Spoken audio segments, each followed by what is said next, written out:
মিরপুরের আকাশ তখনও মেঘলা, কিন্তু শেরেবাংলার ২২ গজে বইছিল আগুনের হলকা। ২৬৮ রানের লক্ষ্যে ব্যাটিং করতে নামা পাকিস্তান শিবিরে ত্রাস হয়ে আবির্ভূত হলেন এক তরুণ তুর্কি।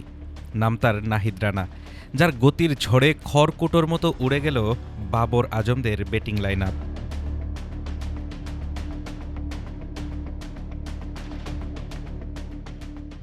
আগের দিন শেষ বিকেলে যেখানে শেষ করেছিলেন, আজ যেন সেখান থেকেই শুরু করলেন এই ডানহাতি পেসার। ঘণ্টায় ১৫০ কিলোমিটারের কাছাকাছি গতির এক একটি বাউন্সার আর নিখুঁত ইয়র্কারে দিশেহারা হয়ে পড়ে পাকিস্তানের মিডল অর্ডার। মাত্র ৪০ রান খরচায় ৫ উইকেট। নাহিদের এই বিধ্বংসী স্পেলই লিখে দেয় ম্যাচের ভাগ্য। তবে জয়ের ভিতটা গড়ে দিয়েছিলেন অধিনায়ক নাজমুল হোসেন শান্ত। প্রথম ইনিংসে সেঞ্চুরি আর দ্বিতীয় ইনিংসে চাপের মুখে ৮৭ রানের ইনিংস। শান্ত যেন সামনে থেকে নেতৃত্ব দিলেন পুরো দলকে।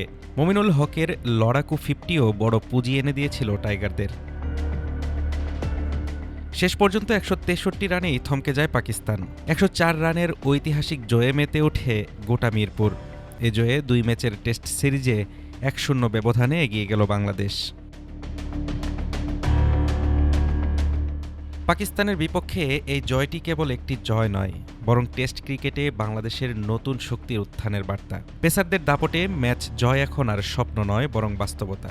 সিরিজের দ্বিতীয় শেষ লড়াই শুরু হবে আগামী ১৬ মে পূর্ণভূমি সিলেটে। Desk report, Dhaka today.